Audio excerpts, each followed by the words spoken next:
Esse podcast é apresentado pela Copastur.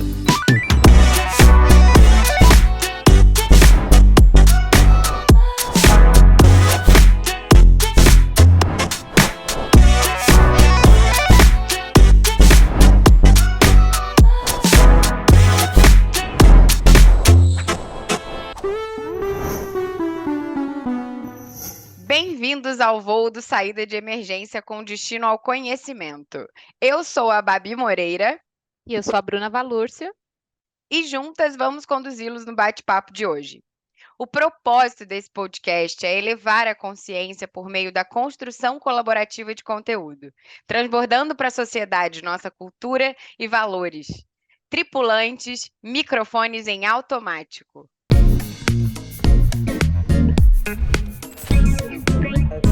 Julho de 2023, enfim, mais uma Copa do Mundo Feminina de Futebol. A primeira com 32 seleções, com recordes de vendas antecipadas de ingressos, visibilidade midiática. E por isso, em nosso episódio de hoje, falaremos sobre a realidade do futebol feminino. Quando estamos nas arquibancadas, nós temos receio, quando estamos em campo, não somos valorizadas e as dirigentes de futebol são quase inexistentes. Isso é mesmo porque a mulher não gosta de futebol ou porque não nos foi permitido gostar? Você sabia que na era Vargas foi publicado um decreto que proibia as mulheres de praticarem o futebol porque prejudicava a maternidade? Tanto tempo depois, o futebol ainda não conseguiu driblar o preconceito e o machismo. O mesmo futebol que tem Marta como a maior jogadora de futebol da história do país, sendo eleita 6 vezes a melhor do mundo pela FIFA, nunca teve uma mulher ocupando a presidência da CBF, por exemplo. Mesmo com a popularidade do esporte feminino em crescimento nos últimos anos, a disparidade salarial no futebol ainda é uma realidade e tem recebido cada vez mais atenção e discussão. Como você faz para saber de todas as novidades do Saída de Emergência? É fácil. Siga a gente no Instagram, @saída.pod, no YouTube Copastur Viagens e Turismo e nas principais plataformas. Bom, por isso, no episódio de hoje, teremos 2 convidados muito especiais. A gente está aqui hoje com a Bianca Molina e com o Rafa Alves. E eu vou pedir que eles mesmos se apresentem para a gente. Eu vou começar com a Bianca. Bianca, conta para a gente que tipo de passageira é você. Oi, gente, tudo bem? É um prazer estar aqui com vocês falando um pouquinho sobre futebol feminino e Copa do Mundo. Eu sou uma passageira zero estresse, sabe? Que curte o momento, relax, que gosta de desfrutar. Eu gosto de me desligar do momento, assim, de um tipo de viagem. Pode ser curta, pode ser longa. Gosto de realmente, como se fosse uma extensão mesmo do meu momento de lazer em casa, fora, eu desfruto. Pode ser no carro, pode ser no ônibus, pode ser de avião. Eu sou aquela passageira zero perrengue, zero estresse para realmente curtir o momento. Maravilha. E você, Rafa, conta pra gente, que tipo de passageiro é você? É um prazer falar com vocês. Obrigado pelo convite, Bruna, Bárbara. Eu sou o soneca. eu durmo. Principalmente quando a viagem é longa. Geralmente as viagens são corridas, né? Quando isso acontece. Exceto quando eu vou, sei lá, para curtir, né? Para férias e tal. Mas geralmente as viagens são do meio de trabalho, enfim. Eu adquiri a habilidade, eu não tinha isso, de conseguir dormir durante as viagens, sobretudo quando elas forem longas. Melhor coisa que tem.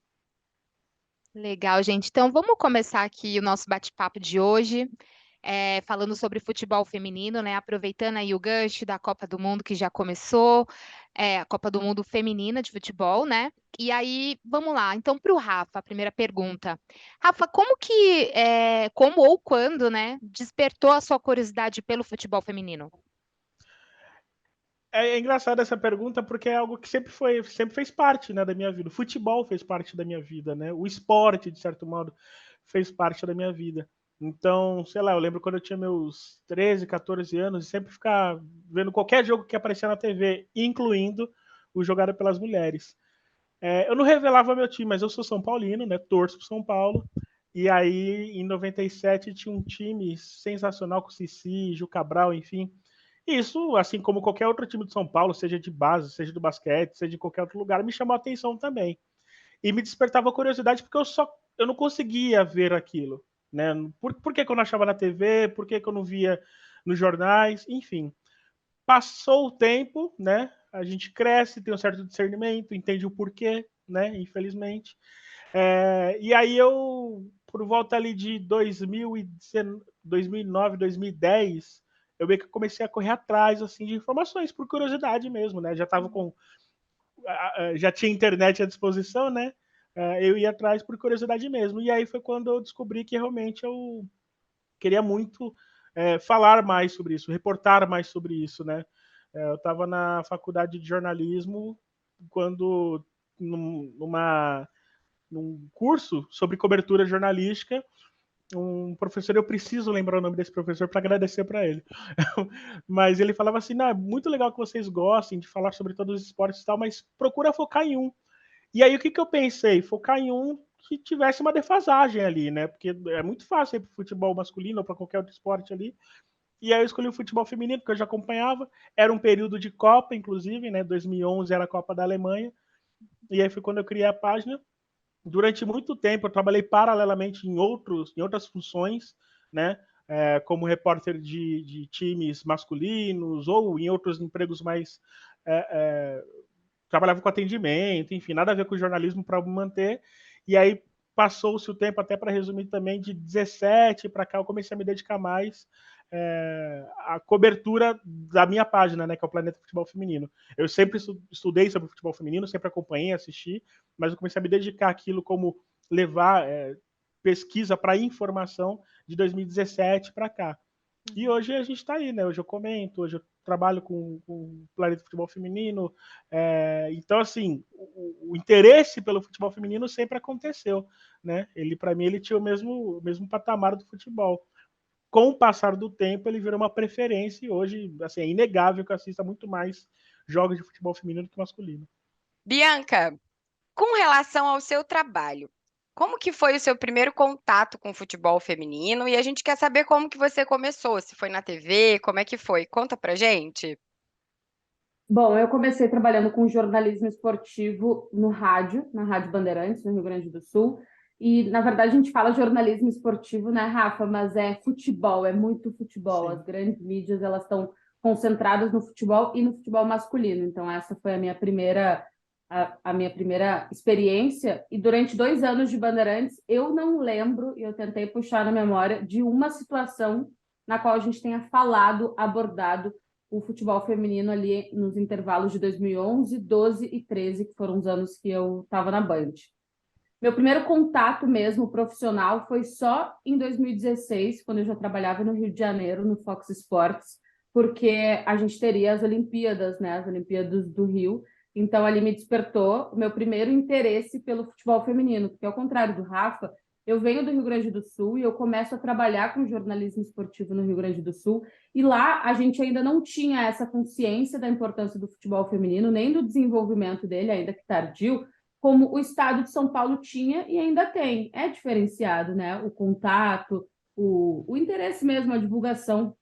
A gente já sabia de algumas jogadoras, especialmente do Internacional, que tinham sido precursoras, que tinham feito história, que estavam participando do desenvolvimento da modalidade, mas não era uma coisa ainda gritante para a gente, né? Então, esse despertar aconteceu só no Rio de Janeiro e muito por conta da seleção brasileira e dos Jogos Olímpicos.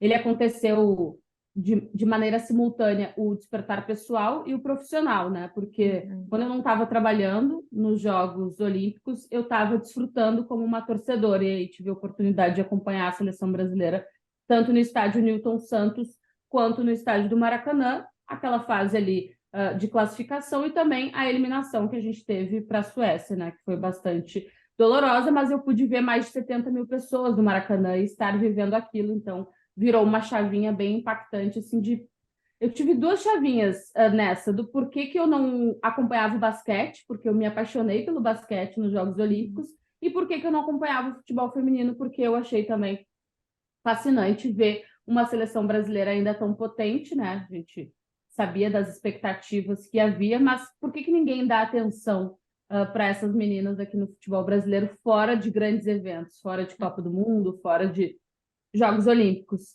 Então, essa relação minha com o futebol feminino aconteceu um pouco mais tarde. Pensei que eu já trabalhava há 4 anos na área, né?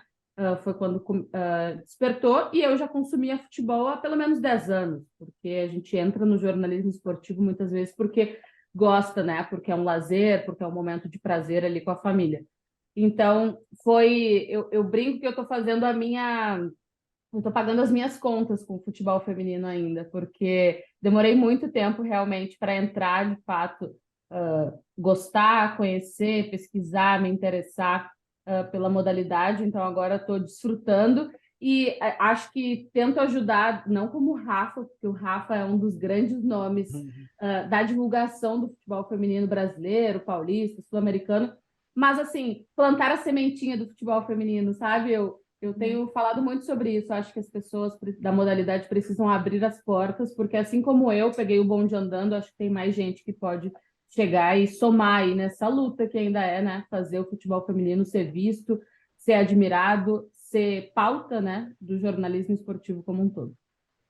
Até pegando esse gancho do que você está falando, de plantar a sementinha, né? Então, como que vocês acham que a mídia, né, e a cobertura jornalística tem tratado o futebol feminino ao longo dos últimos anos, né? E qual que é o impacto disso na visibilidade do esporte? Quer começar, Bianca? Ou... Posso começar? Eu acho assim, eu sou bem reticente com o papel da mídia. O Rafa ele tem uma visão até mais estruturada em relação à mídia independente, porque, para mim, a mídia independente é que empurrou uma modalidade tão forte como o futebol feminino aqui no Brasil. Porque é o que a gente fala, se a gente depender das tradicionais, elas ainda estão muito baseadas no futebol masculino. São vários nichos, né? Tu pega o esporte, e daí elas estão nichadas no futebol masculino e no futebol masculino do grande centro. Então, imagina o futebol feminino conseguir um espacinho, uma lacuna dentro desse universo, né? Então, eu sempre faço essa meia-culpa de que nós somos sim culpados por, em 2023, a gente ainda precisar estar tentando convencer grande parte da população de que o futebol feminino está forte, de que ele merece ser visto, merece ser consumido, merece ter espaço na grade, merece ter público nos estádios de futebol. Então, sim, a mídia ela tem culpa porque eu entendo que é como se fosse um círculo. Inclusive, eu falo tanto isso que um dia eu queria desenhar. Uma coisa acaba puxando a outra, né? No momento... Ficou mudo. Vamos ver, vamos tentar sem o fone, então. Eu sou inimiga da tecnologia. Parou numa coisa puxando a outra. Dando trabalho para a edição. Vamos lá. Eu queria fazer um círculo, desenhar um círculo, porque eu falo muito sobre isso e queria visualizar ele até para a gente entender a ideia. No momento que a gente tem clubes de futebol que fomentam o futebol feminino, a gente vai ter mais investimento por parte desses clubes, né? O futebol tecnicamente jogado ali vai melhorar visualmente. Então, quem não gosta ou acha que é ruim porque parou no tempo e nunca mais acompanhou, vai passar a acompanhar, vai dar público. No momento que dá público, se rentabiliza mais, se consegue vender mais, se consegue atrair a atenção da televisão. Todo mundo faz parte disso para que a roda gire. Então, as emissoras, no momento que elas só ligam para o futebol feminino nos grandes eventos e ainda mandando equipes pequenas ou dando espaço de 3, 4 minutos na grade diária, elas estão fazendo parte negativamente de um processo que já poderia estar bem mais avançado. Então, eu sempre destaco aqui tanto o trabalho do Rafa com o Planeta Futebol Feminino, quanto as vibradoras e outras tantas que há alguns anos já vem falando sobre isso, tentando até muitas vezes pautar a grande mídia, sendo muitas vezes recurso para a grande mídia, né, que em momentos decisivos acabam precisando dessas pessoas para se informar, porque elas estão completamente fora, porque de fato a mídia mais tradicional ela deve muito para o futebol feminino, não é de agora. Agora as coisas estão começando a se transformar, mas ainda não é a mesma coisa. A gente vê em determinados horários da grade televisiva que parece que não está tendo Copa, sabe? Então, acho que se houvesse uma compreensão de que o futebol feminino ele virou um produto de atração, um produto de qualidade, um produto que vende, porque no fim das contas tudo está baseado no dinheiro, acho que as grandes emissoras elas poderiam estar sendo bem mais participativas e fazendo um diferencial aí nesse cenário. A Bianca ela foi perfeita, né, quando ela fala sobre isso. E aí, falando já mais da perspectiva da mídia independente, da qual eu faço parte, não falo só por mim, né? Eu falo por muitos canais que criam conteúdo, né? Ela já citou Vibradoras, dá para citar o Fute das Minas, o Empório do Futebol Feminino, tem o Esporte Tudo W, né? Que tem a Isa Damaso, que ela encabeça essa turma para falar de futebol feminino. Tem muita gente falando de futebol feminino e muita gente falando bem. Acho que eu devo ter falado do Fute das Minas também. E muita gente falando bem. E uma coisa que eu acompanhei nesses anos, eu acho que o futebol feminino ele ganhou o patamar que ele ganha hoje de engajamento graças à internet, e eu não falo só dos canais, eu falo das pessoas envolvidas. Torcedores, entusiastas, fãs, enfim, seguidores. Então a internet ela dá essa potencialização. E eu acho que dá para a gente fazer um paralelo sobre a transmissão da Casa TV em relação a isso. Não é só porque eu estou comentando lá, mas até para uma análise geral mesmo. Né? A gente vê jogos que tem hoje mesmo, né? Ontem, né? Enfim, Argentina e África do Sul bateu o recorde de um jogo que o Brasil não estava jogando, né? Bateu mais de 300 mil pessoas assistindo. E a gente está falando de Argentina e África do Sul, né? A gente tá falando de Argentina, não é um grande jogo, né? Não é um jogo daqueles que você olha e fala, nossa, eu vou ver esse jogo. E as pessoas estavam vendo. E quem trabalha na internet, acho que até a Bibi já deve ter escutado também, escuta sempre alguém falando, ninguém acompanha o futebol feminino, ninguém liga. O famoso ninguém liga. Pra gente, isso já tá batido, assim, debater com essa galera. A gente não debate mais com essa galera. Porque ninguém é muita gente. Né? Tinha 1 milhão de aparelhos conectados no Jogo do Brasil. Há uma estimativa de quase 12 milhões de pessoas acompanhando a seleção numa segunda de manhã, sabe? Isso sem contar em 2019 também, quando houve o boom. Ou seja, tem gente que assiste, essas pessoas estão concentradas ainda em grandes torneios, então é a Olimpíada, é a Copa do Mundo. É uma coisa que acho que a gente precisa trabalhar muito para que as pessoas acompanhem o Campeonato Brasileiro, por exemplo, que já tem tido crescimento de público e de audiência. As ligas, né, os estaduais também. Se a gente sair de São Paulo, por exemplo, e para outros estados, é um trabalho também que precisa ser muito feito ainda, muito longo, mas é um caminho. A gente vê um caminho que as pessoas de fato se interessam. Isso também tem um aspecto muito interessante do perfil do brasileiro em relação ao esporte. Juca Kfouri já dizia, né? O brasileiro não gosta de esporte, o brasileiro gosta de ganhar, né? Então ele gosta de se pertencer a algo no qual ele compete. Então uma seleção hoje competitiva vai atrair audiência, né? Sim. Um Palmeiras, um São Paulo, um Corinthians competitivo vai atrair seus torcedores. Isso é um círculo, usando o que a Bibi falou, só que numa outra perspectiva, é um círculo também que faz a roda girar bastante, né? Engajamento tem, pessoas interessadas tem, hoje a gente tem muitas marcas, né? Aí que estão apostando, inclusive, em canais independentes, como o PFF, como Vibradoras, como o Fute das Minas, coisa que há 2 anos era inimaginável pensar nisso, né? E o futebol, a gente tem que reconhecer que o futebol feminino é um produto, né? Não abrir mão disso. É um produto, a gente tem que entender como um produto, porque todo mundo está ganhando nisso.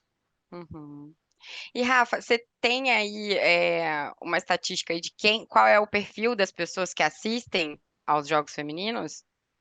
Não temos ainda, mas eu posso tirar como uma base da página, né, do PFF, né? Geralmente são pessoas entre 18 e 25 anos, uma média legal entre 25 e 35 anos também, uma média bem legal, muitas mulheres e, curiosamente, um crescimento dos homens, pelo menos isso no PFF.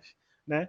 Por que eu falo do PFF? Acho que dá para fazer um recorte mais ou menos parecido. Se você for na Casa TV, a Casa TV, pelo Casimiro ter um público majoritariamente masculino e tudo mais, você vê muitos homens comentando lá.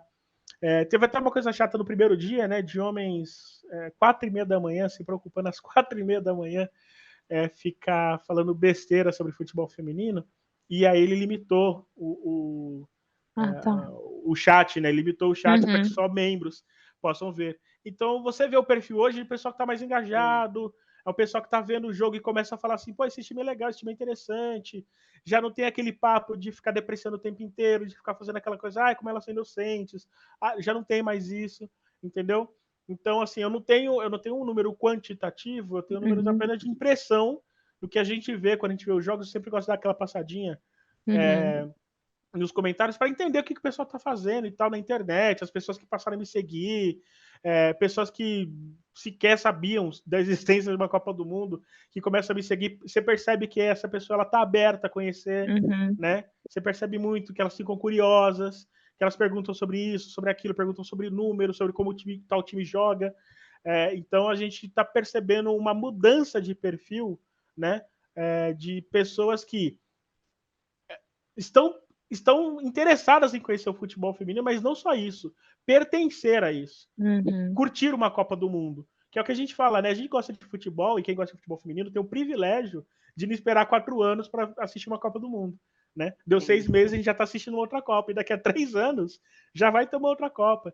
Então, esse pessoal meio que entra nisso também, sabe? Pô, legal, a gente gosta de futebol, independente se entre homens e mulheres, pô, já tem uma Copa aqui feminina, uns jogos legais, e essa Copa está sendo bem interessante, né, no crescimento que a gente fala tático e tudo mais.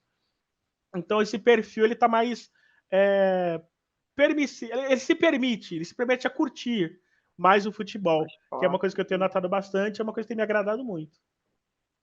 Aproveitando até esse gancho ainda sobre o perfil, vocês já falaram sobre o impulsionamento da internet, né? Com certeza isso modificou o comportamento em todos os âmbitos, né? De acompanhamento das pessoas, porque elas ficam bem nichadas no que é realmente o que elas têm de interesse. Então, vocês acham que a internet também, esse comportamento de ter outras alternativas para acompanhar o esporte também influenciou e impulsionou também o futebol feminino? Certeza, porque, como seguindo na linha de raciocínio do Rafa, muita gente que critica o futebol feminino, ou até mesmo quem gosta, mas não consegue ver, não faz porque a gente não tem hoje meios para proporcionar. Em pleno 2023, o Campeonato Brasileiro, que é a principal competição aqui do país, tem dificuldade ainda para ter todas as partidas televisionadas. Então, acho que o fato de ter um alcance ali online, né, que tu podes assistir do teu computador, do teu celular, num tablet, no trabalho, muitas vezes, e gratuito, acho que isso proporciona, assim, um alcance muito maior de gente que queria ver e não conseguia, de gente que não tinha nenhum interesse, tá de bobeira, vou dar uma olhadinha e acabou gostando, e aí eu falo de gente que até muitas vezes não acompanha nem o futebol masculino, e também de algumas pessoas que dão um braço a torcer, não gostavam da modalidade e aí passam a assistir. Eu, inclusive, já estive em situações nos últimos meses, nas últimas semanas, de ouvir frases do tipo: nossa, mas eu achava que era bem pior. Nossa, mas melhorou nos últimos anos, porque as pessoas não veem. Em geral, o Rafa tem um contato com o hater do futebol feminino muito maior do que eu. Mas, em geral, esse hater, ele parou de assistir jogo lá em 2004, em 2008, sabe? E ele tá com essa ideia enraizada de que o futebol feminino não é, de que o futebol não é para mulheres, ou de que o futebol feminino não é um bom esporte de ser assistido. Então, eu acho que essa popularização do acesso às transmissões esportivas num todo, ela vai fazer muito bem para várias modalidades, e o futebol feminino a gente já está sentindo isso, é que nem o Rafa falou. Nem dentro da esfera do futebol feminino, Argentina e África do Sul parece ser um jogo atraente. Nem quem gosta muito da modalidade pensa, nossa, esse jogo vai ser um jogão. E aí a gente teve... E mesmo assim... Exato, o segundo maior público do mundo em se tratando de futebol feminino no YouTube. Então, é realmente uma coisa que chama muita atenção e dá para ter o sentimento de que a gente vai sair dessa edição de Copa do Mundo tendo trazido um legado de um novo público que vai passar a acompanhar mais a modalidade. E baseado nisso que a Bibi disse, é até curioso, né? Porque havia uma preocupação muito grande por causa do fuso horário, né, Bibi? A gente falava assim, pô, se esse jogo fosse num outro país seria melhor, porque pô, a gente teve um boom tão grande, tão legal em 2019, a gente vai dar uma recuada. E não, a gente não está recuando, né? A gente está avançando. Você vê que boa parte dos jogos tem boa adesão do público, né? Em termos de audiência também, pelo que a gente tem visto nos jogos que tem transmissão. Então, acho que a gente está tendo uma consolidação do que aconteceu em 2019 muito promissora. E vocês acham que uma boa parte do público assiste por conta do feminismo, por exemplo, para abraçar a causa, porque eu fico pensando nisso, né? Pelo que eu sigo lá no Instagram e vejo, né? Vocês acham que é pelo futebol, pelo amor pelo futebol feminino, ou para impulsionar aí as mulheres? Qual a proporção, assim? Não sei, acho que a Bi Tem pode falar muita. melhor, mas acho que é um pouco dos dois, né, Bi? Eu acho sim, e até acho, Bárbara, que quem quer impulsionar o futebol de mulheres, as mulheres de uma maneira geral, não é a galera que está acordando às 3 da manhã, por exemplo, às 4 da manhã, ou indo dormir mais tarde, né?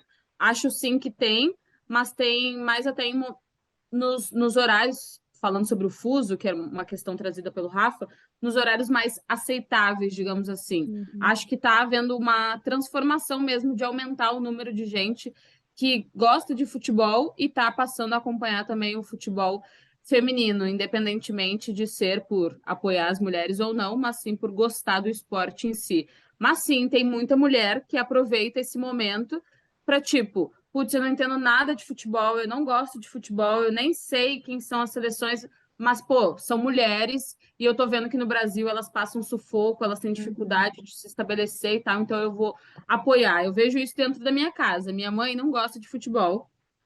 Minha mãe tem, apesar de ter uma filha que trabalha com isso há 12 anos, ela, ela assiste quando eu tô. Vou participar de uma transmissão, aí ela tá vendo. Ultimamente, ela me manda várias fotos, vários prints dela no YouTube ali, Que ou legal. no trabalho, ou no ônibus, né? Esses jogos aí que ela pega ainda de 5h30 da manhã, que ela tá indo pro trabalho, assistindo. Porque é isso na cabeça dela, tipo, putz, são mulheres. A minha Vou filha, apoiar. talvez ela ouça falar, tá sempre falando da dificuldade do futebol feminino, então tô aqui fazendo nada com a internet, vou assistir um pouquinho delas, mesmo que ela não entenda nada, mesmo que ela fique 20, 30 minutinhos só vendo o jogo. Então eu acho sim, tem uma parcela do público feminino que está parando para apoiar ou para escrever sobre, né? Porque às vezes tu não assiste, mas pelo menos tu fala sobre, já ajuda a divulgar um pouco mais, pelo fato de ser mulher. Logicamente tem isso, mas eu não acho que é só. Eu realmente acredito que é uma transformação do público do futebol feminino mesmo. É só ver o número de homens que estão aderindo, né, ao futebol feminino. Ainda que a contragosto, você vê eles falando assim, tô vendo, mas eu não vi tudo isso que vocês estão falando, mas enfim, dá pra gastar o tempo, não sei o quê. Aí você vai ver o cara torce para um time que tá no Z4 do Brasileirão, né? Então, assim, se ele falar que o futebol feminino tem um jogo feio, ele tá se contradizendo com o que ele vê do time dele, né? Brincadeiras à parte, é bem isso que ela falou. E assim, eu costumo falar, né, sempre quando me perguntam, eu acho que aí no caso da mídia, né, sobretudo a independente, quem se propõe a falar de futebol feminino, a reportar futebol feminino, não está falando só de futebol, está falando de uma série de fatores. A gente tem que reconhecer que mulheres foram negligenciadas, não só nos 40 anos, né, de proibição, mas foram muito negligenciadas nesse pós-período também, né? Então a gente tem que reconhecer muito isso. Então tem um âmbito político nisso, sim, é inegável, a gente não pode descartar isso, mas eu acho que tem o âmbito passional também de gostar de futebol e usar o futebol, inclusive, como instrumento para a gente poder debater, acessos, igualdade, enfim, quebra de paradigmas. Eu acho que o futebol pode ser usado para essa via de mão dupla também. Legal. E aí, falando assim, a gente não tem como, né? A gente começa a fazer as comparações e isso é inevitável, eu acho, quando se trata desse assunto. Quando vocês fazem alguma cobertura e comparando, né, ao futebol masculino ao feminino, quais são com relação à estrutura mesmo, patrocínio, investimento em geral, que a gente sabe que existe, né? E quais são as principais diferenças ou aquilo que é inevitável, que a gente bate o olho e que vocês já falam, nossa, não tem como não comentar sobre isso. Claro, fora o salário, que a gente vai falar em outro momento, mas de estrutura, patrocínio, até mesmo no estádio, sabe? Quando a gente vai no estádio assistir um jogo, quais são as diferenças, as mais gritantes, que vocês conseguem mencionar pra gente? Acho que de cara, assim, dá para falar sobre estrutura, obviamente, né? E a gente está falando num período no qual melhorou muito, né? Eu até brinco que nos últimos 5 anos acho que a gente deve ter caminhado uns 10 aí, só que muito centralizado ainda no Sudeste, especialmente em São Paulo, né? Se a gente pegar essa percepção pensando em São Paulo, e a gente está vendo, por exemplo, um campeonato do Sul que está se fortalecendo, o campeonato de Minas hoje, para mim, tem um potencial de ser um dos melhores do país. O Campeonato de Brasília, que até há pouco tempo atrás tinha 2 times de Brasília ali na primeira e segunda divisão do Brasileirão, os campeonatos do Nordeste, enfim. Você começa a ver alguma coisa, mas quando você sai desses centros, né, você vê ainda assim, a discrepância abissal de tudo. De modo de treinamento, de lugares, de estrutura, de condições, né? Então, realmente, a gente evita essa comparação, mas por um fator até de medição, né? A gente acaba fazendo para entender e, sobretudo, para quem não acompanha a realidade do futebol feminino, fica mais fácil elucidar isso para que a pessoa entenda a discrepância que a gente está falando, né? Então, eu acho que é uma coisa que eu questiono muito, né? Se a gente... Acho que o futebol feminino ele tem o potencial de descentralizar mais as suas forças do que no masculino. Justamente pelo o futebol feminino estar tendo um momento muito específico nos últimos anos, você fortalecer essas outras federações, essas outras regiões, dando oportunidade para que garotas dessas regiões possam promover lugares para que elas possam jogar. A gente está falando de um país que a região norte e nordeste, de cabeça que eu não vou lembrar números, mas assim, tenho certeza que a região norte e nordeste deve ser a região que mais cede atletas, no masculino e no feminino, entendeu? Como que a gente tem uma estrutura para agregar o interesse dessas meninas, né? É algo a se pensar, né? E não só norte e nordeste, centro-oeste, sul. Então, assim, a gente precisa gerar, criar algo que atenda a essa demanda. E eu garanto para você, há essa demanda. É só você abrir uma peneirinha qualquer aqui, uma peneira, sei lá, em São Paulo, no interior, a Federação Paulista faz uma peneira anual, 1.000, sei lá, 600, 800 meninas que aparecem. Caramba. Tá bom? Onde que estavam essas meninas que ninguém viu? Pois é. Né?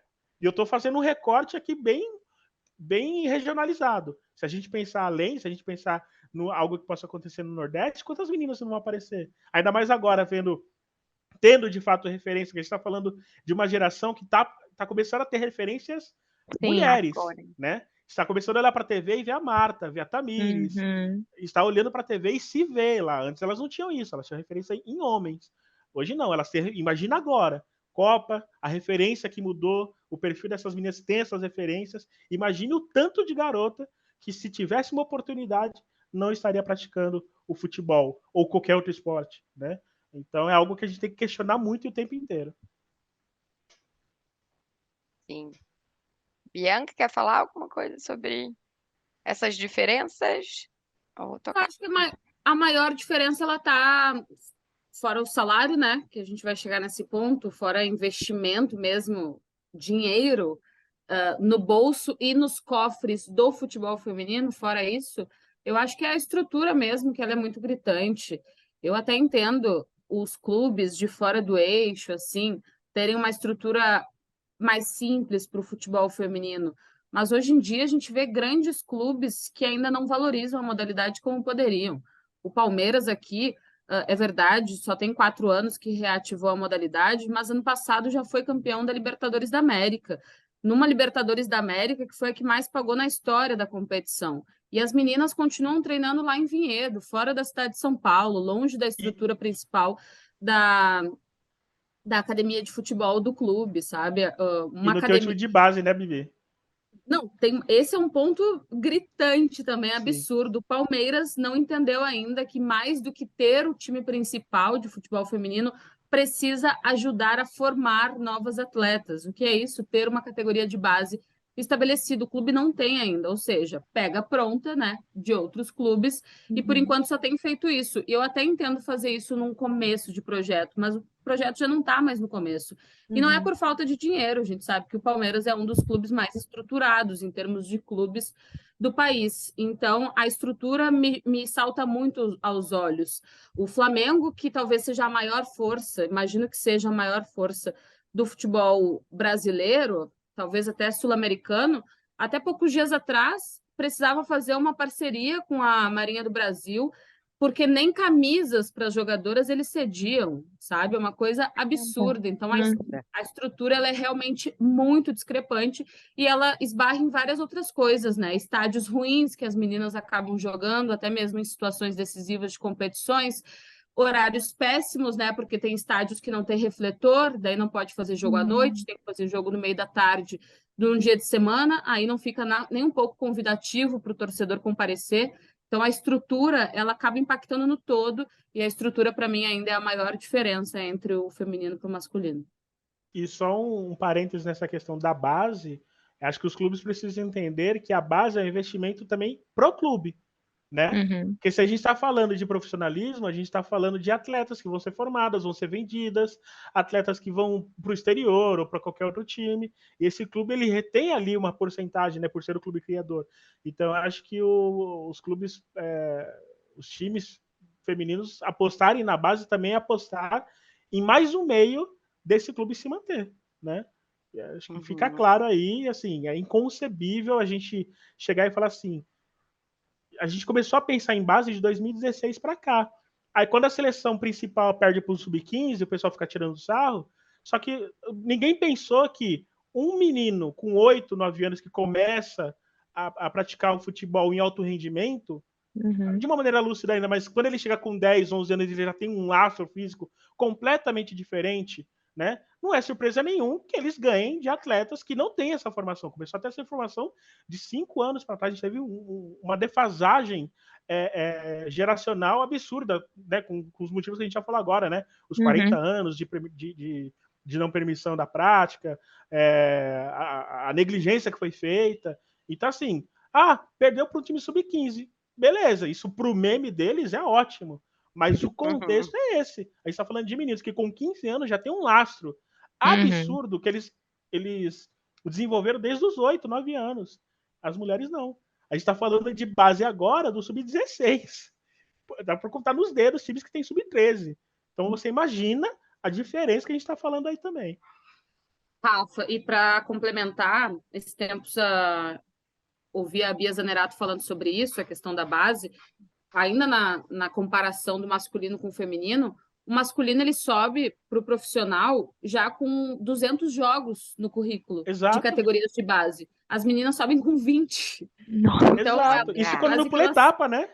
Exato. É quase que elas chegam ao profissional precisando aprender ainda, porque o que elas poderiam ter aprendido nos anos de categorias de base, elas não tiveram estrutura, rodagem para isso, e acaba, logicamente, impactando ali, no mínimo, nos primeiros meses, nas primeiras temporadas.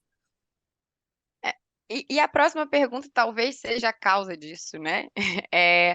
A pergunta é: o futebol feminino é rentável no Brasil? Como que vocês têm observado as parcerias de diferentes áreas em clubes, entidades esportivas e transmissões? Se isso aumenta aí a visibilidade do esporte e aumenta, está acontecendo esse aumento, né? Mas atualmente é rentável? Isso entra nesse recorte que a gente falou de região também, né? Em São Paulo hoje, o Paulista tem um grande patrocinador, né? Que garante aí durante 3 anos toda a questão operacional da competição, com premiações altíssimas e tudo mais, mas isso é em São Paulo, né? Se você pensar no contexto fora disso, não é rentável ainda porque a iniciativa privada não entendeu que esses lugares também precisam de desenvolvimento. Às vezes você fala assim, mas como é que eu vou investir num campeonato que não é estruturado? E aí eu entendo a razão. Mas tem campeonatos, eu vou citar novamente o Stal Mineiro aqui, que é um campeonato que ele talvez não seja estruturado da maneira, porque né, os principais clubes, América Mineiro, Atlético Mineiro, Cruzeiro, tem lá suas estruturas, mas o Uberlândia não tem, sabe? Esses times não tem ainda. E aí a marca olha assim e fala, mas como é que eu vou fazer? Né? Aí a TV que quer transmitir, por exemplo, cara, se eu for transmitir, eu vou transmitir somente os jogos desses 3 aqui, que são os melhores. E dá para compreender, né? Mas aí isso também tem a ver com as federações, a maneira como as federações organizam as competições, que condições que elas dão, porque, por exemplo, se uma TV quiser transmitir, e aí eu vou falar aqui um negócio pessoal, né, em relação ao PFF, a gente tem interesse em transmitir o Campeonato Mineiro, mas para a gente transmitir o Campeonato Mineiro, a gente quer passar informação, quer passar dado e tudo mais. Se você entrar em contato com a Federação de Minas, perguntar dados históricos da competição, eles não vão ter. Eles não vão ter. Então, como é que eu vou produzir um conteúdo de qualidade, sendo que quem produz esse conteúdo não tem lá os dados necessários? Entendeu? É um desafio que se esbarra muito nisso. Então, assim, relacionado a São Paulo, eu acho que São Paulo está dando um passo completamente diferente, de ter uma grande marca por trás e tudo mais, mas é só em São Paulo, né? Acho que Minas também, né? Minas não, perdão, Rio Grande do Sul também tem um patrocinador, né, Obi? A competição. Já tem. Eu acho que essa coisa do televisionamento faz aquele círculo girar, né, que a gente estava falando. Porque a gente tem aqui no Brasil, o Corinthians é um clube que está numa prateleira acima dos outros em termos de desenvolvimento e até de conquistas da modalidade. Tem 2 anos já que o Corinthians ensaia um movimento de se tornar autossustentável no futebol feminino. Vai ser a primeira vez aqui no Brasil que a gente vai ver isso acontecer. O que significa? Que o Corinthians feminino não vai mais usar a renda de outros setores, né, de outros núcleos do clube, nem do masculino, ele vai se autossustentar. Tudo que entra dele, ele vai poder gerenciar ali para os gastos com equipe técnica, médica, elenco e tudo mais, estrutura, viagem e essas coisas. Por que isso acontece? Claro, porque o Corinthians é o time mais vitorioso da modalidade. Sim, vencer gera lucro. Porque o Corinthians investe antes mesmo de vencer? Sim, porque o investimento gera resultado. Porque o Corinthians mostra essas jogadoras para o seu torcedor? Sim, porque o Corinthians é o time que mais abre as portas do principal estádio para as jogadoras e também o Corinthians tem o recurso de ter um estádio mais acessível, digamos assim, em termos de localização, até mesmo que é a Neoquímica Arena, que é a Fazendinha. E também porque o Corinthians entendeu em 2023 que o futebol feminino era, de fato, um produto, como disse o Rafa, e que precisava valorizar ele como produto. O que significa? Eu não posso mais dar ingresso para o meu torcedor. Eu já fiz isso ao longo de 6 anos. Eu convidei o meu torcedor para assistir os jogos do Corinthians sempre na faixa. Agora ele precisa pagar, porque o meu torcedor também precisa reconhecer que o futebol feminino é um produto, e um produto que já está, no caso do Corinthians, muito, muito bem estabelecido. Então, é muito difícil, assim, a gente dizer para os clubes investirem, porque eu sei que o clube é um negócio, né? Eles precisam ter a possibilidade de saber como resgatar esse dinheiro de volta. Mas é porque não tem fórmula.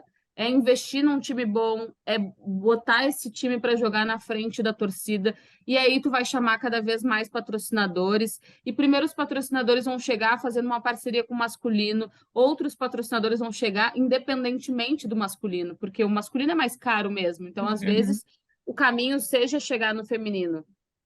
E aí, e claro, fazer a força para, como o Rafa estava falando, as federações se fortaleçam cada vez mais e fortaleçam as próprias competições, né?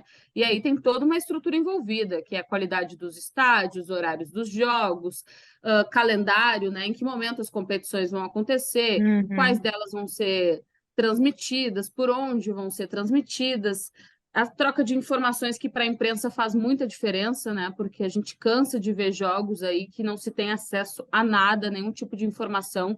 Então, se não chega para nós, chega com mais dificuldade ainda para o público.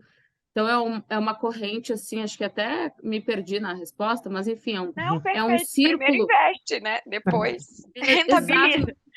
Não tem fórmula. E não é um investimento, Bárbara, que vá onerar um time de futebol masculino, sabe?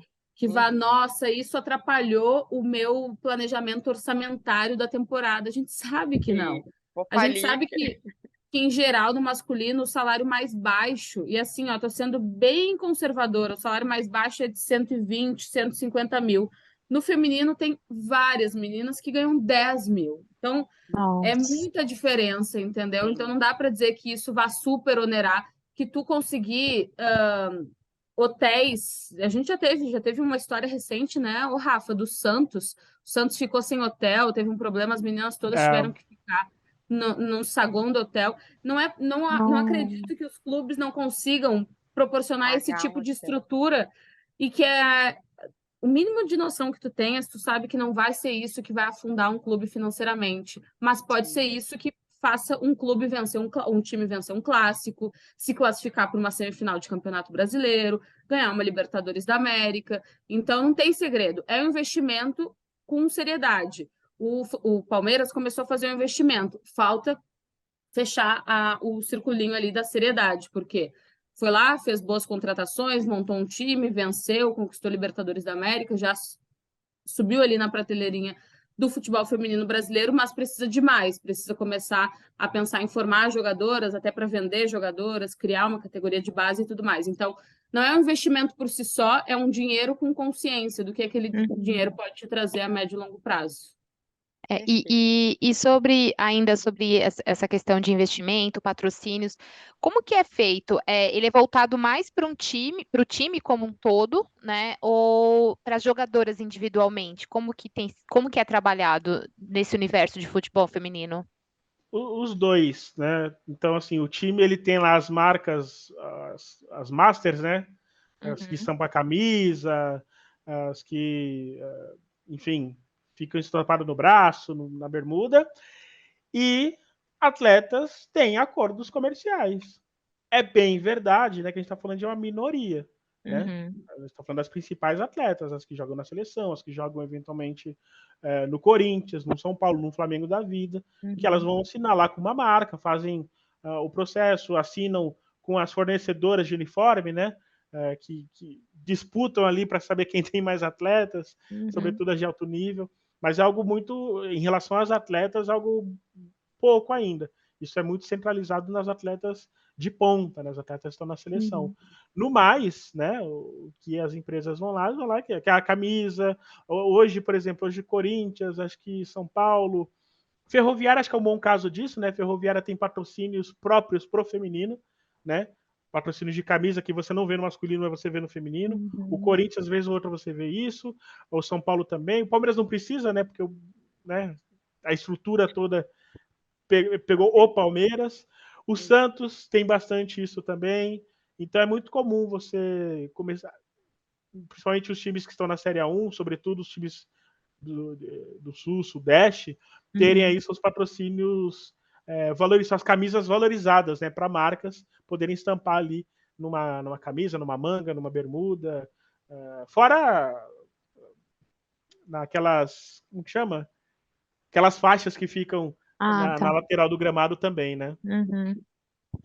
É um movimento também que a gente está vendo acontecer, né? Os clubes, aos poucos, eles estão conseguindo mais investimento em termos de patrocínio para os times, e as jogadoras, por si só, muito por conta de um movimento digital também, elas também estão conseguindo uma independência nesse aspecto. Então, o Rafa falou as jogadoras de ponta, mas a gente sabe que hoje não é só ser jogadora de ponta, é ter uma rede social forte, é ser uma pessoa engajada digitalmente, isso faz muita diferença. A gente vê a Tamires da Seleção Brasileira e do Corinthians, ela é figura repetida em vários comerciais, em várias chamadas aí de marketing relacionadas ao futebol feminino. É porque ela é uma liderança do Corinthians, uma vencedora, e a cara da seleção, uma das caras da seleção brasileira, sim, mas também porque ela é uma menina que já está inserida nesse universo mais midiático. Mas é bom que, ainda que seja um momento de Copa do Mundo, a gente está vendo um movimento de marcas chegarem mais em algumas atletas.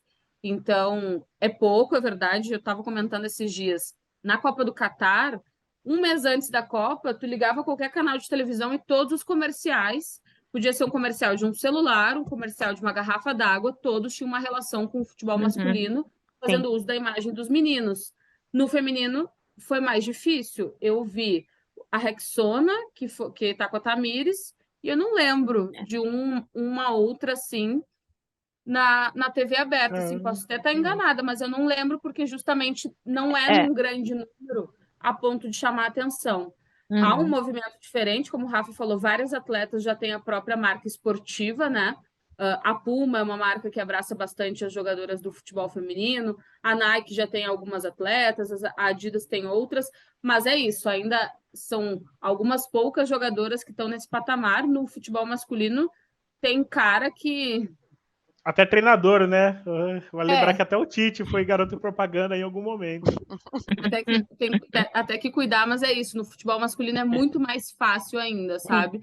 Mas também é um entendimento, acho, de todo o staff do futebol feminino, de entender que esse momento chegou, que eles já podem ir atrás disso sim, fazer contratos de marketing, de uso de imagem para essas jogadoras, porque o momento pede, o momento ele é bem propício para isso, mas claro, como todo o futebol feminino, essa parte também ainda está engatinhando aqui no Brasil.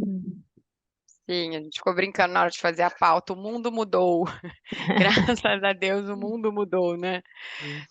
Ô, gente, agora eu vou perguntar aqui, acho que é uma pergunta que a gente ficou com vontade de fazer. Quais são as chances do Brasil ser campeão nessa Copa? Conta pra gente. É legal essa pergunta porque ela às vezes até uma casca de banana também, né? Mas vamos lá. Fica gravado, é bom adivinhar, porque depois... Exato, vai que acerta, né? Vai que acerta. Vai que...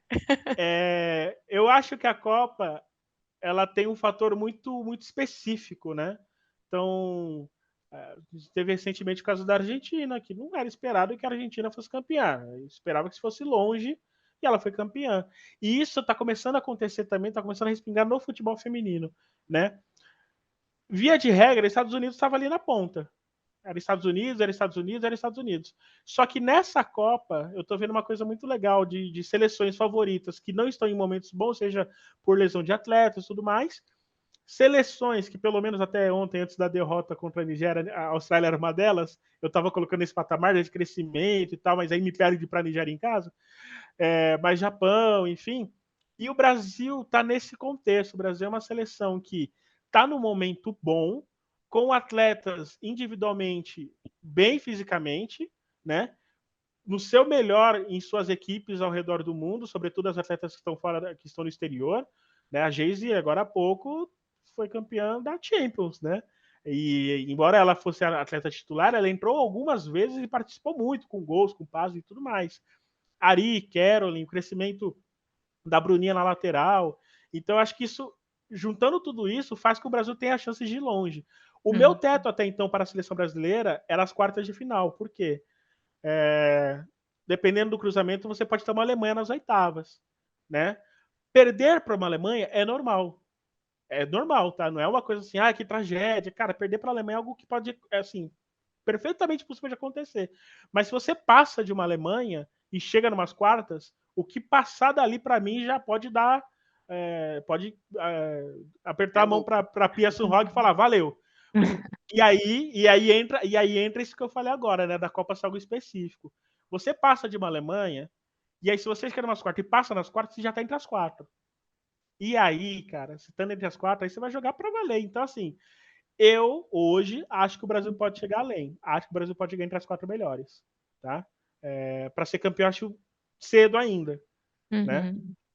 Mas se for campeão, obviamente, Vou reclamar. eu vou estar aqui comemorando que nem louco. Mas assim, eu tô mais otimista do que eu estava, por exemplo, há 6 meses. Então, acho que dá para pensar Legal. longe, sim, e estar entre as quatro. E aí, quando você está entre as quatro, você tem grandes chances de ganhar um título também. Esse otimismo do Rafa, de agora, em relação a 6 meses, acho que é o otimismo de boa parte da torcida, né? Porque, de fato, é como se a Pia tivesse dado um sprint final na hora certa, sabe? Numa corrida. Porque, às vésperas da Copa, ela teve, em princípio, as 2 melhores atuações, não necessariamente resultados, mas as 2 melhores atuações da seleção brasileira. Na finalíssima, ainda que não tenha conquistado o título, e também no amistoso contra a Alemanha. E isso foi muito importante para dar essa sensação de possibilidade, de que talvez a Copa do Mundo não seja um absurdo pensar em um momento histórico, né, para o Brasil. Não cheguei em título, mas em um momento histórico. O que seria um momento histórico para mim? Voltar a uma final. Voltar a uma final, que a gente já disputou aí 16 anos atrás. Acho que seria possível. Eu não tenho nem um pouco de medo de pipocar nessa resposta, porque eu vou pipocar, porque é muito difícil a gente falar, porque é como o Rafa falou, é Copa do Mundo, e daí parece que eu tô sendo clichê, mas é um clichê que eu acho que a Copa do Mundo permite. Que é válido, Copa do Mundo exato. é um torneio é um torneio super curto, é um jogo só, sabe? Tudo pode acontecer, as coisas se equilibram muito. Como o Rafa falou, a gente tem visto aí seleções que chegam como potência, né? Como as grandes favoritas, e ainda não desempenharam o que a gente esperava delas. Tem outras seleções que chegam como as zebras ou as menores forças que acabaram surpreendendo. E aqui eu vou dar um exemplo até um pouco fora da curva. Não sei se o Rafa concorda comigo, mas tipo o Haiti. Não venceu nenhuma, é verdade, mas a dificuldade que ele impôs para as seleções como Inglaterra e como China já mostra Hoje, como né? o É futebol verdade. feminino de seleções mudou. Então, hoje é muito difícil a gente falar só de camisa, né? Ou só de histórico, porque a Copa do Mundo, mais do que qualquer outro torneio, ela é muito momento, né? São as Sim. melhores jogadoras estarem nos seus melhores dias, nas suas melhores fases. Então, eu vou dizer que eu acredito que o Brasil tem potencial para fazer história. E daí, na minha linha de raciocínio, pode ser título ou pode ser, no mínimo, uma chegada à final. Eu acredito que a gente tem potencial mesmo, assim, nem um pouco de como se fala, nem um pouco de bairrismo, nem um pouco da parte de torcedor, de emoção, de pelo menos chegar a uma semifinal. Acho que é um caminho bem plausível pensando nessa ideia de competição de tiro curto. Se chegasse a uma final, acho que já seria uma grande conquista também. Confesso que, por estar um pouco mais acreditando, mesmo sendo uma Copa do Mundo, acho que eu ficaria bem decepcionada se a gente caísse nas quartas, né? Porque eu acho que é um momento para o Brasil dar essa virada. Para quem não sabe, o Brasil não passa na fase de mata-mata, não consegue avançar na fase de mata-mata desde 2007, desde quando a gente chegou até a final. Então, acho que é um momento ideal para começar a reverter isso. Então, pipoquei, não respondi. Dá para acreditar, não precisa se iludir. E é Copa do Mundo, amigos. Já diria Galvão Sim. Bueno, né? As coisas acontecem E só para sempre para surpreender a gente. completar rapidinho, o Thiago Ferreira, que é um dos comentaristas do Planeta Futebol Feminino também, ele fala uma frase que, para mim, descreve bem. Fala assim, o Brasil talvez não seja favorito ainda, mas é uma ameaça para muitas seleções. Né? É uma seleção que, se a França pudesse escolher não enfrentar na primeira fase, ela escolheria. Se a Alemanha puder escolher não enfrentar nas oitavas, eu acho que elas assinam o papel, entendeu? Então, acho que fica aí, até pra gente... E aí, nesse ponto, se o Brasil chegar umas quartas, eu, Rafael, eu já vou ter uma satisfação, né? Porque, imaginando do processo que possa ser, dependendo de quem for nas quartas também, que pode ser uma pedrada também, né? Pode ser uma Austrália da vida e tudo mais, eu acho que dá para pensar em algo interessante, porque a gente está falando de um processo de renovação, né? E um processo de renovação ele não se constrói em 4 anos. Né? Vi de Alemanha, que foi campeã em 2014, aqui no Brasil, começou um processo lá em 2002, depois que perdeu o Mundial. Então, eu acho que tem muita coisa aí. Só que quando chegar em 2017 vocês me perguntarem isso, dependendo do que acontecer, eu acho que eu já vou falar que o Brasil pode ser um favorito. Eu espero. Né? Até nas Olimpíadas, dependendo também. Mas nessa Copa, e eu me permito usar essa frase do Thiago para encerrar, assim, o Brasil talvez não seja ainda o favorito, mas é uma ameaça para muita gente. Legal. E que bom, né? Vamos lá. É um ganho, né? Tá gravado, hein? Tá gravado, ó. A Bianca pipocou, mas tá gravado também. Vamos acompanhar os próximos episódios. Bom, gente, só pra gente, então, ir pra última pergunta, tá? Encerrando, assim, tô aprendendo muito aqui, gente. Tô amando esse papo. Quais são as perspectivas, né, de futuro para o futebol feminino no Brasil e o que a gente pode esperar para os próximos anos aí, para a gente encerrar, então, pergunta final. Eu acho que vai ser o período da base. Acho que a base vem forte, né? Aquele clichê, a base vem forte. Eu acho que a gente... eu falo isso porque nesse ano a gente teve uma explosão de muitas atletas novas. Se você pegar as principais atletas, e aí não sei se a Bibi concorda também, mas se você pegar as principais atletas do Brasileirão feminino, você tem a Aline Gomes, que é uma das artilheiras, tem 17 anos. Você tem a Uruguai no Inter, eu falo o nome dela direto, eu esqueci agora. Mas uma novinha também no Inter, é uruguaia, joga muito. Gente, esqueci o nome dela, enfim, eu vou lembrar em algum momento. Você tem a Pri, que é atacante do Inter, é nova também. Você tem Duda Sampaio, que já deve ter mais de 20, né? Mas também, então assim, muitas atletas novas se destacando, e até na própria seleção, né? Se a gente for ver bem, a Ari tem 23 anos, né? Você pega muitas jovens, então eu acho que o futuro do futebol feminino vai estar muito pautado no que a gente vai fazer com as meninas que estão chegando, né? Eu acho que elas vão dar um modelo. Então, por exemplo, muitas meninas chegando, acho que vai chamar muito mais atenção, porque vai aumentar a qualidade do futebol. E para além disso também, né, eu espero que há uma descentralização do interesse do desenvolvimento, que não fique só restrito ao sul, ao sudeste, né, que o norte e o nordeste participe dessa brincadeira também, porque como eu disse lá atrás, né, eu acho que há um potencial incrível para a gente, daqui a alguns anos, ver times fortíssimos, né, no norte e nordeste, e mais, ver muitas atletas, muitos talentos vindo de lá, né, dito a história o histórico que tem de craques, tanto no masculino e no feminino, virem de lá, né, cederem para a seleção brasileira grandes craques. Então eu vejo o futuro do futebol feminino nesse aspecto, né, de descentralizar o investimento e também no investimento específico na base. Eu concordo com o Rafa, até porque a seleção brasileira está vivendo esse momento, né, de um transicional aí de gerações, então isso é bem importante para estimular também os clubes. Acho que a Uruguai que tu estava falando era a Belém, né? Belém Aquino. Obrigado, Bibi. Obrigado.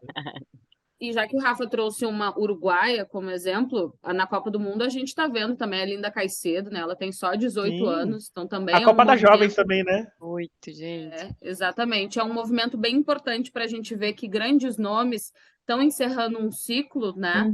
Mas vão deixar esse legado já formado, assim, ou parcialmente pavimentado para que outros nomes surjam. E os clubes, eles são fundamentais nessa caminhada aí, porque o surgimento de novos nomes vão ajudar a fortalecer a continuidade do futebol feminino, né?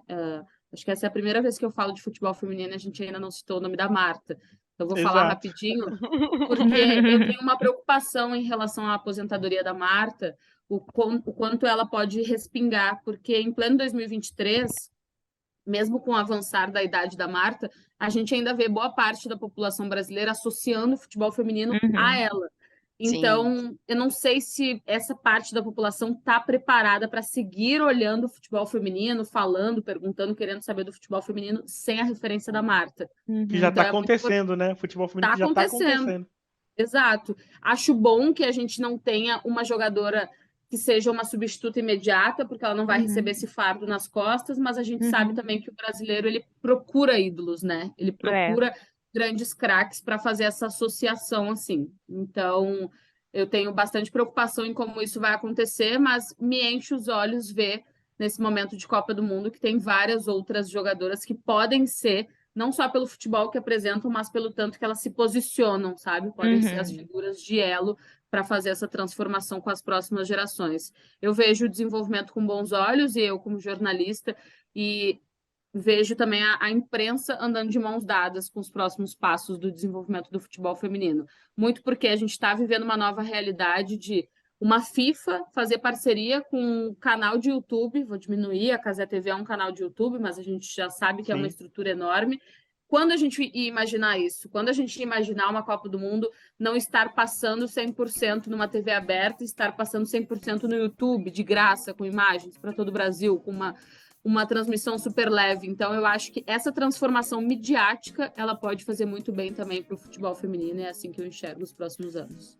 E só uma coisinha rapidinho, né? Você tá falando das jovens aí, né? E a gente não tá falando só das jovens das principais seleções, né? A gente tá falando de... Você falou da Linda Caicedo, mas, por exemplo, a do Mornay, que é do Haiti, é jovem, tem 19 anos, vai jogar no Lyon, né? Então é outro talento também. Então, não só das principais seleções, né? Mas se você vê das outras seleções também que não fazem parte do topo, também tem outros destaques muito interessantes pensando no futuro. Ai, Rafa, Bia, eu tô aqui querendo ficar perguntando. A gente fez algumas perguntas a mais, não dá mais tempo, dá pra ficar mais um pouco. Muito obrigada, a gente consegue aprender muito, assim, com futebol, com vocês. A gente quer agradecer a participação aqui dos nossos convidados maravilhosos, Bia e Rafa.